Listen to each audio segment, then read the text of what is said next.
This is code red. We really need to wake up and start living and acting responsibly. The time to act is now. We don't have time.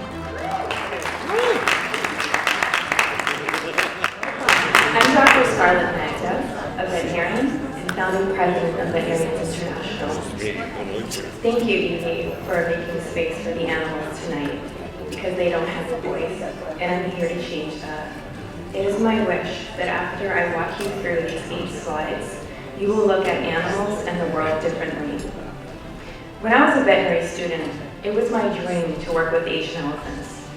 I made it over to the Thai Elephant Conservation Center, where my first assignment was to help care for Krungsee, a 43-year-old landmine victim.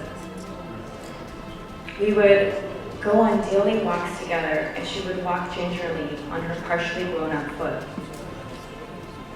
Krungsee's story is one of unintended consequences. Consequences that occur when we act from a place of greed and exploitation. Much like this sloth bear, who was victim of a snare trap intended for wild boars to keep them off farmers' properties.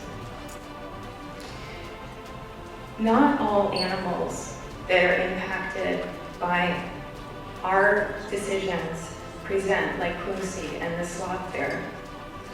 But I can tell you, the animal kingdom is suffering. Suffering more now than at any time in human history. In the last 150 years alone, we have lost 83% of the wildlife biomass. We are losing species at a rate that is 100 to 1,000 times the natural extinction rate.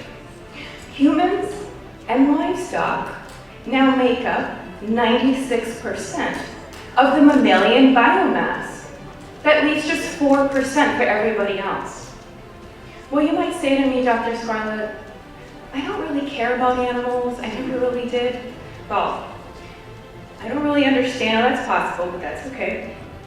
Let's get serious and let's get beyond the cute and fuzzy.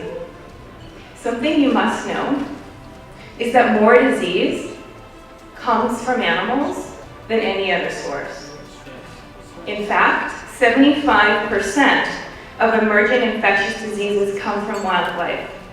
Humans often provide opportunities for zoonosis, that is, diseases that go between humans and animals, by invading habitats of animals like bats, chimps, gorillas, or migrating birds, which are often reservoirs for infectious diseases.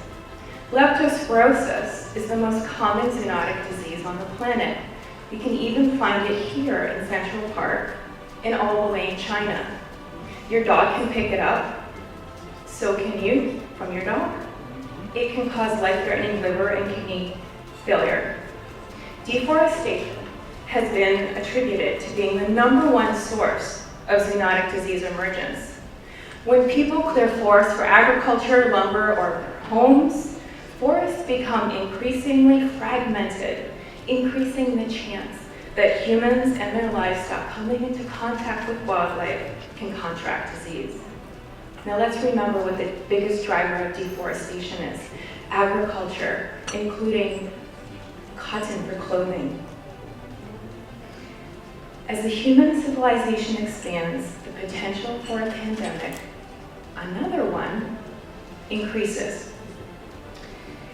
Studies by ecologists have shown that populations of plants, mammals, birds, and insects that are more populous are more resistant to disease. So areas of high biodiversity are super important for all of us to stay safe. If you look at a pig farm, you've got thousands of pigs staring at a virus in the face. It's a buffet, all you can eat. It's so easy for it to get across. So I hope you understand where I'm going with this. It is clear that we're continuing to have devastating impacts on animals through our irresponsible and inappropriate interactions with the environment. However, it's not hopeless. By being kind to animals and considering our daily actions, we can all make a difference. The clothes you wear, the food you eat, all has an impact. Because as Leonardo da Vinci said, everything is interconnected. On this slide are a few examples of some sustainable clothing choices that you can make. And I'm going to leave you with a thought, which goes back to the Hippocratic Oath. I encourage each and every one of you to live your lives and run your business using the Hippocratic Oath as a model. Professor and thought leader Raj Sisodia has proven that by doing this, you will not only have a richer heart, a richer mind, but a richer pocket. Please be kind.